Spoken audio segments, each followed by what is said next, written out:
The Green Urbanist and the Climate Crisis for City Dwellers.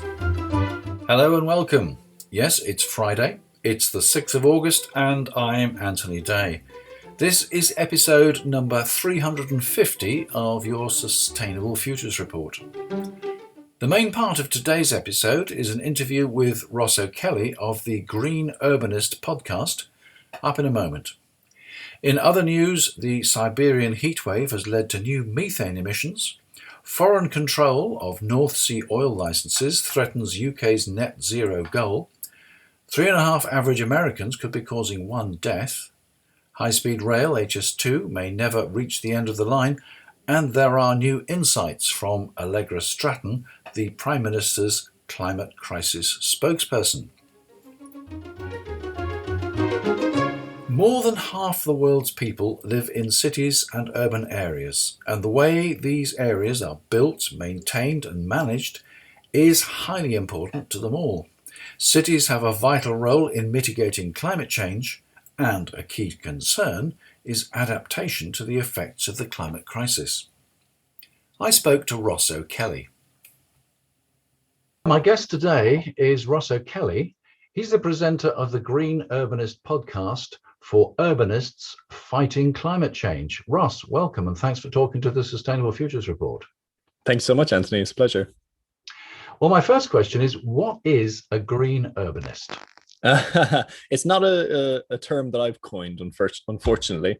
The way I like to think about it is that it's someone who works in cities. So that could be an architect, a planner, a policymaker, and someone who's committed to addressing cities' contribution to climate change, but also the quality of life, the health and happiness of residents. So that's sort of my own summary of it. So you've got a pretty niche audience then of specialists in urban planning and urban living. Yeah, a lot of architects, a lot of people who are studying, but also people who are working, architects, planners, urban designers, that kind of thing. And how do you, as green urbanists, fight climate change?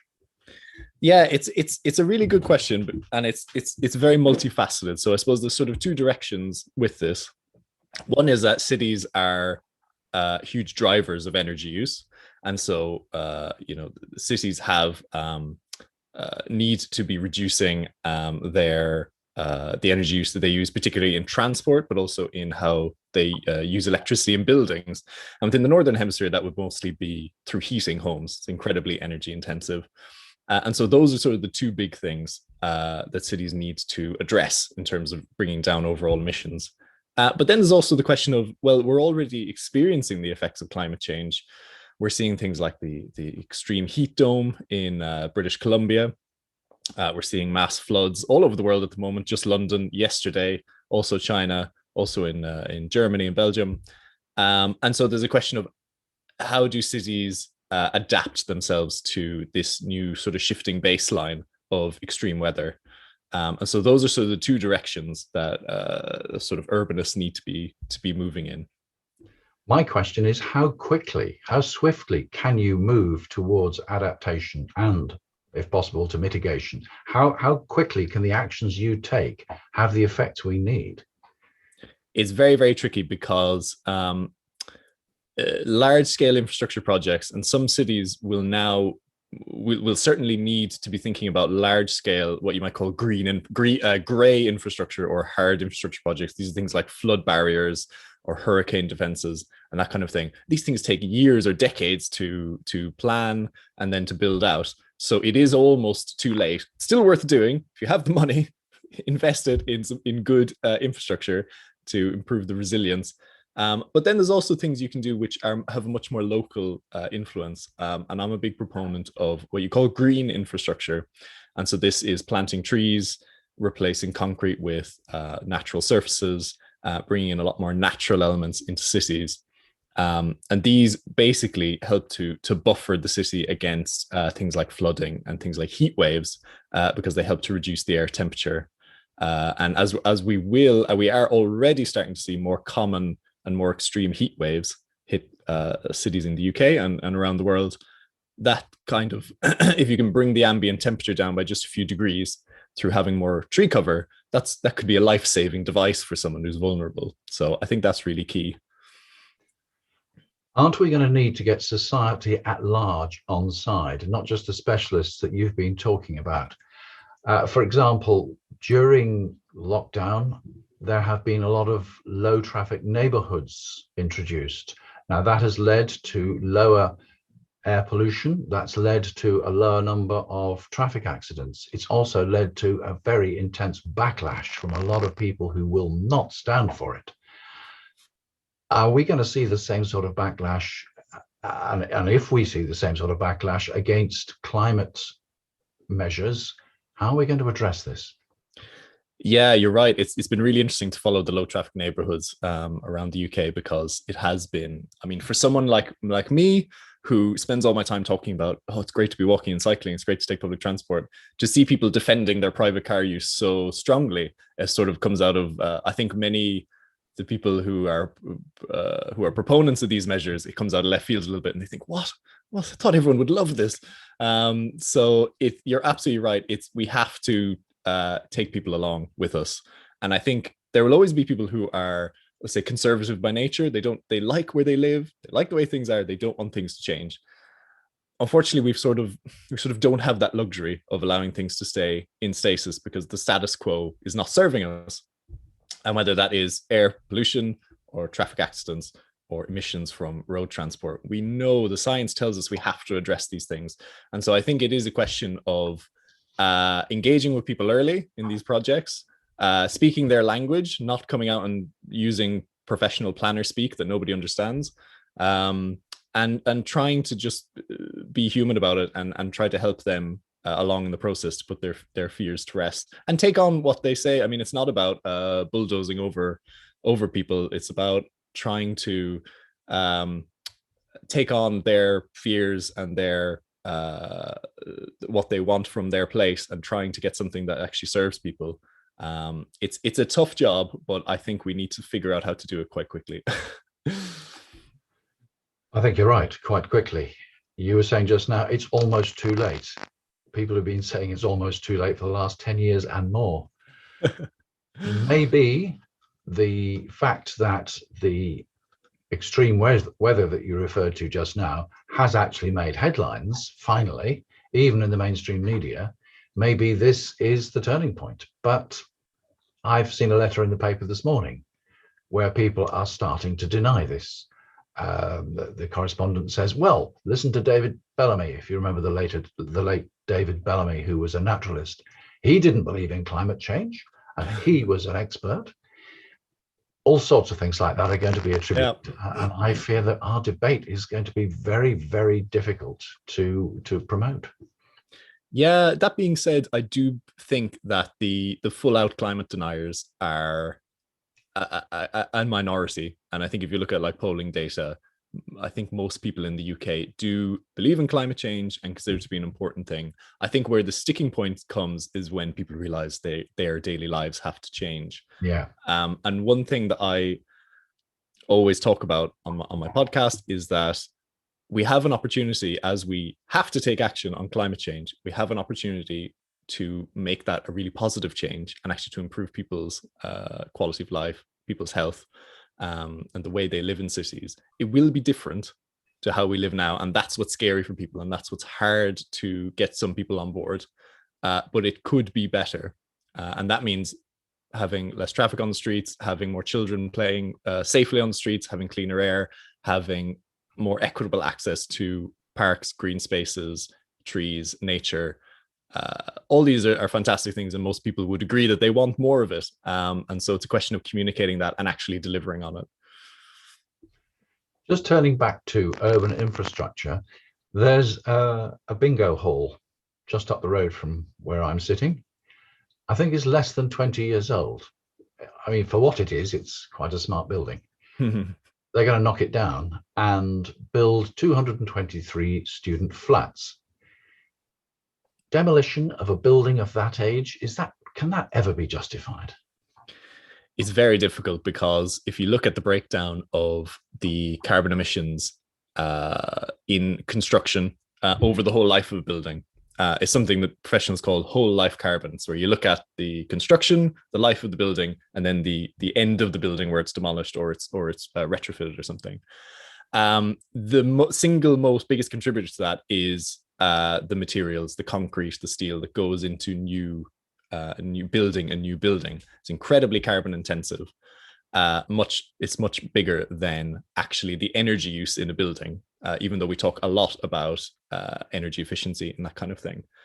And so if you have a building that's only 20 years old, it's very difficult argument. And I think it really has to be only in specific circumstances. Now, it could be to allow that to happen, to demolish a whole building and to build a new building.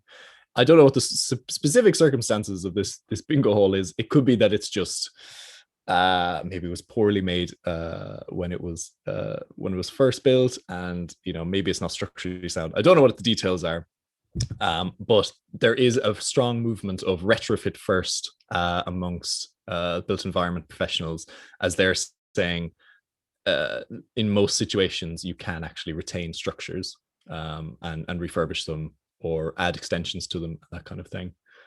So that's definitely one element of it. But I suppose to put it in perspective as well, the buildings that will be around in places like London and cities in the UK in 2050, 90% of them are already existing. So the big leverage point in terms of reducing carbon emissions is not so much in things that are being built now, although it is important to get that right. It's how do we reduce the energy intensity of buildings that are already existing. So all the terrace properties, all the suburban housing, all the office buildings that will still exist in 30 or 80 years' time. And that calls for huge amounts of investment into retrofitting and to making these more energy efficient. And so that's, I think, a more important goal to aim for. So retrofitting insulation so that we don't lose the heat that we pour into these properties. What do you see as the preferred method of putting the heat in the first place? The government has said an awful lot about heat pumps. Do you see that as the way forward, or are we going to convert our boilers to hydrogen, or are there any other ideas that you feel are going to solve the problem? Yeah, it's a good question. I mean, certainly gas boilers are being phased out over the next, I think it's the next 10 years. I think it's 2030 is when you'll no longer be able to have your gas boiler in use, and everything will need to go to electric. It's difficult. It's part of a wider energy grid question. There's a great report that was put out by the Centre for Alternative Technology, which is based in Wales. And they have a great report called Zero Carbon Britain, and they outlined their own scenario for how Britain, using existing technology and methods, could achieve net zero carbon anytime we want, basically. One thing they say is that it's very difficult to supply enough energy for the energy demand we have now, which is why it's so important to, as you said, stop the heat leaking out of our buildings, to retrofit buildings so they're more energy efficient. And then it becomes much easier to supply that electricity for heating through things like wind. Offshore wind is the big one in the UK because we're blessed with a very windy coastline, especially up in Scotland. But it could also include things, a mixture of things like hydro, or potentially things like biofuels, although that would be a much smaller percentage. So I think for people who are interested in thinking like, what's the future energy grid of the UK? What could that look like? That report makes a really interesting case for how we could do that without relying on any future technologies. Ross, if you were to pick one issue which you would give top priority to as far as tackling the climate emergency is concerned, what would it be? It's difficult to pick a top priority, but what I'd like to do is take this opportunity to maybe flag up an issue that I think is flying under the radar for many people, which is that, I mean, if we think about that Canadian town, I think it's called Lytton, that had the heat dome over it. There was 250 people, and the entire village got destroyed by these wildfires. Now, most of the people survived. I think there was only 2 deaths, luckily. Those people, and you think, well, 250 people, that would be relatively easy to rehouse those people somewhere else. What happens when that's a town of 2,500 people or a city of 250,000 people? scientists are very concerned that later in this century, we will start to see a massive climate refugee crisis as people are dispossessed from vulnerable parts of the world, where cities, towns suddenly become uninhabitable for humans. Where do those people go? Do we have plans in place to humanely deal with people who are fleeing? Are we even considering this in our politics? It seems like, in fact, we're moving the opposite direction. We're shutting down borders and we're leaving people to their fate. And so I would like the international community as a whole to start taking this issue really, really seriously, because it may be people in Pakistan, in India, and the other side of the world, but it may be people in Britain, it may be people in Europe who are suddenly don't have a home and don't have a place to go. And we have to be ready for that. Do you see any initiatives like that coming out of COP26, the United Nations Climate Conference in Glasgow in November? I'm really not sure. I haven't been following it probably as closely as I should have. Right. Well, thank you very much for sharing your ideas. Now, the Green Urbanist podcast, that's available on all good podcast sites. Yes, indeed. Are you able to give us a preview of what's coming out next time? I've just had a podcast, a rather special episode come out this morning, which because it's with my brother, who's a clinical psychologist, and we talk about the phenomenon of climate anxiety, or climate despair, as it's sometimes called. A lot of people involved in action on climate change feel a lot of anger, sadness, anxiety about what's happening, and he helps us just to understand that these feelings are actually totally normal, and that there are ways you can help to manage them. So that might be a really good episode for people. Well, I look forward to hearing that. So that's the Green Urbanist podcast, available on all your favorite podcast sites. And I've been talking to Ross O'Kelly. Ross, thank you very much for sharing your ideas and talking to the Sustainable Futures Report. My pleasure. Ross mentioned the Zero Carbon Britain reports from the Centre for Alternative Technology. There's a link on the website. And in other news, amid all the news about extreme weather, including wildfires in northern latitudes, you probably heard that Siberian forests above the Arctic Circle have been on fire. The heatwave, which made everything dry enough to burn, has also led to the release of methane, which you'll remember is a far more potent greenhouse gas than CO2, at least in the short term. In an article published in the Proceedings of the National Academy of Sciences of the USA, the team led by Niklaus Frutzheim, professor of geology at the University of Bonn, noted that anthropogenic global warming may be accelerated by a positive feedback from the mobilization of methane from thawing Arctic permafrost. Beneath the permafrost, in some areas, there are carbonate rocks which also can leak methane once exposed.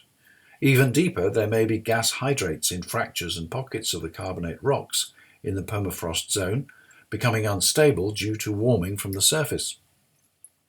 The researchers do not expect a catastrophic release of methane, as higher temperatures in previous millennia have not triggered such an event. However, they believe more research is urgently needed to quantify the volume of greenhouse gases within and beneath the permafrost, and the rate at which the warming climate will cause it to be released. Last Tuesday, in the extra edition I've just published, I mentioned ISDS, Investor State Dispute Settlements, and how foreign companies can sue governments if they bring in legislation or regulations which could restrict company profits. This may well restrict the UK government's ability to wind down oil production in order to meet zero carbon targets. As noted last time, the UK is the most vulnerable country to this in Europe, having some £120 billion worth of fossil fuel infrastructure owned by foreign companies. A study by the Commonwealth think tank and research by climate journal Desmog reveals that more than a third of the licence blocks in the North Sea now have a private or state-backed controlling interest, with fossil fuel firms from China, Russia and the Middle East playing an increasingly dominant role. There is concern that the UK could delay or water down climate change legislation for fear of being sued. Greenpeace report that UK North Sea oil rigs release as much CO2 as a coal-fired power station, but of course that must be dwarfed by the emissions from the fossil fuels they produce. Unless we keep oil and gas in the ground, we will destroy our environment. Not just the pretty flowers and the birds and the bees, but the land and the oceans that produce our food and the forests that produce the oxygen we breathe. If we insist that oil and gas must remain in the ground, it will cost some people a considerable amount of money. Expect them to fight with every possible means at their disposal to recover those losses. In a paper published in Nature Communications, the authors find that the lifetime emissions of 3.5 average Americans cause 1 excess death globally. This is not an attack on Americans, it's an illustration of the fact that one person's carbon emissions contribute to another's shortened lifespan. They point out that in the current method of calculating integrated assessment models, IAMs, that determine the social cost of carbon, human mortality impacts are limited and not updated to the latest scientific understanding.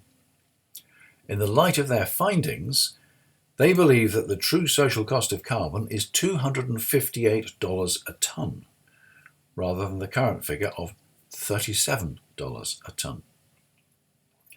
Carbon pricing at this level would close many industries overnight, and it illustrates the urgency of carbon reduction.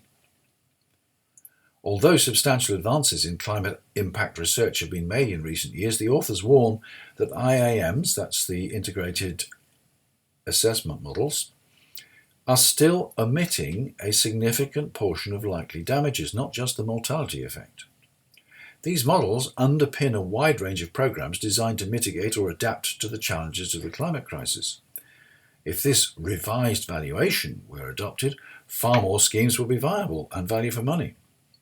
Governments may resist such a change as it would lead to calls for more investment. Of course, that might be difficult in the short term, but the social cost of carbon demonstrates starkly the long-term cost of doing nothing. And now to transport.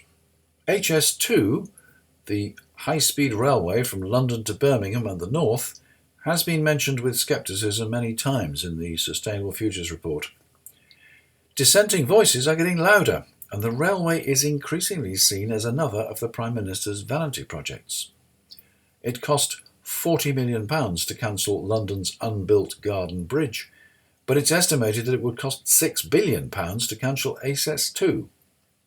Still, says Steph Spiro in the Express, that's a drop in the ocean by comparison with the £100 billion that the project is now expected to cost. Linking Leeds and Manchester to London via Birmingham with this high-speed line is seen as an important part of levelling up the north, except that numerous commentators are now predicting that cost overruns mean that the line will never be extended beyond Birmingham. It will merely bring Birmingham into the London commuter belt. Fare levels have not yet been decided, and the viability of the line is based on passenger growth and trends which existed before the pandemic. There is no sign that these levels will return as we adjust to new ways of working. Spending £100 billion on HS2 leaves nothing for the rest of the railway network. No electrification, no upgrading of the east-west line from Liverpool through Manchester to Leeds and Hull, nothing for the northern commuter lines, still relying on 50-year-old trains. £100 billion is believed to be the likely cost of a comprehensive social care programme. That money would build dozens of hospitals or schools or fund mental health services or a myriad of other projects serving thousands of people, not just the wealthy few who want a quick trip to Birmingham. It'll take only £12 billion to establish a catch-up programme for school students. The government has allocated just £2 billion. The project director has resigned. Of course, HS2 will probably go ahead, if only because stopping now would leave a scarred countryside, felled ancient woodlands, and tunnels to nowhere as a massive monument to incompetence and vanity. And finally, more insights from Allegra Stratton, the PM's spokesperson on the COP26 climate conference. She says she's not going to give up her diesel car for an electric one. This is because sometimes she visits family in Scotland or Wales, and she wouldn't want to set out on a 200-mile trip if she had to stop and recharge in order to complete her journey. A number of people commented, including the president of the AA, a motoring organisation. He said most electric cars now have a 200-mile range, and anyone making a 200-mile trip should take a break for safety's sake, and the car can be recharged at 80% in the time it takes to enjoy a cup of coffee. The most worrying aspect of this story is that Allegra doesn't seem to understand the damage that a diesel car is doing. If it's inconvenient to go electric, she seems to have no concern about the consequences for the climate. Surely not the sort of person who should be handling communications from COP26. The UK is chairing the conference. The PM wants the UK to be seen as leader in addressing the climate crisis. This level of ignorance from a government spokesperson is not a good start. And that's it for another week. Remember, this is the second episode this week. Last Tuesday I published extreme weather, extreme warnings. Don't miss it. And yes, you've had two for the price of one. If you feel like making a small contribution to the costs of producing this podcast, please become a patron at patreon.com/SFR, patreon.com/SFR. Another interview next week about a new synthetic and sustainable problem. Until then, think carbon. I'm Anthony Day. That was the Sustainable Futures Report. Bye for now.